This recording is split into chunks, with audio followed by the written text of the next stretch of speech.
शुरुआत यहीं से करते हैं, जैसे कि आपने कहा कि आत्मा का कल्याण कैसे हो। बेसिक जीवन का उद्देश्य वही है आखिर में, आपकी आत्मा का कल्याण करना। और मैं समझना चाहूँगा कि एग्जैक्टली एक इंसान अपनी आत्मा का कल्याण कैसे कर सकता है।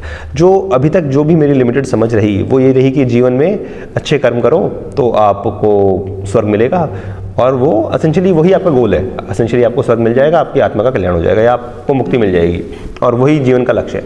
पर जैसे मैंने आपके काफ़ी वीडियोस देखे और समझ में आया कि स्वर्ग जाना अपने आप में गोल नहीं है। वो एसेंशियली आप एक स्टेशन से दूसरे स्टेशन जा रहे हो, मतलब आप आगे जरूर बढ़ रहे हो पर वो अंत नहीं है। तो इसके बारे में ये जो कॉन्सेप्ट है, इसके बारे में थोड़ा प्लीज़ विस्तार से बताएंगे दर्शकों को। देखिए, आत्म कल्याण तो सबसे पहले तो ये समझना है कि जैसे भगवान कृष्ण ने गीता में समझाया कि हे पार्थ, तुम एक आत्मा हो, आत्मा को समझो। तो हम एक आत्मा है, हम शरीर नहीं, हम देह नहीं, हम दिव्य आत्मा है, चैतन्य आत्मा है। शास्त्रों में हमें हमारी आत्मा को बताया ब्रह्म स्वरूप, कि तुम शिवात्मा हो, शिवोहम सर्वोहम अहम ब्रह्मास्मि, मैं ही वो ब्रह्म हूँ, मैं ही वो दिव्य चैतन्य आत्मा हूँ। सबसे पहली जर्नी हमारी, जैसे हम शरीर को समझते हैं ऐसे ही हमें आत्मा को समझना है। ये शरीर को चलाने वाला कौन है, क्या है वो एनर्जी। उस एनर्जी को चेतना कहते हैं, ब्रह्म कहते हैं, शिव कहते हैं, आत्मा कहते हैं। हमारी आत्मा ही शिव है।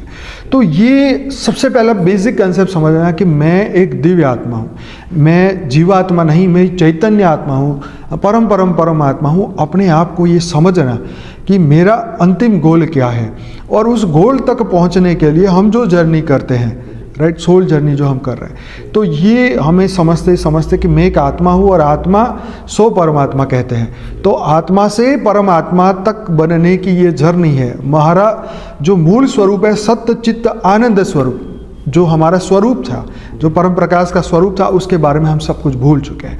तो ये है आत्म कल्याण की, अपने कल्याण के लिए अपने आप को जानना, विश्व कल्याण के लिए अपने आप को जानना।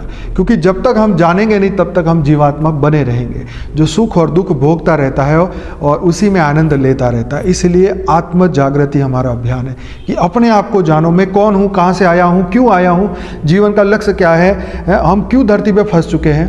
पहले भी हम दिव्य आत्मा थे, देवताएं थे, उससे ऊपर भी हम रहे हैं। तो ये सब इस विषय का आप इसमें आ सकता है, ये सब कुछ समझना पड़ेगा आत्म कल्याण के लिए।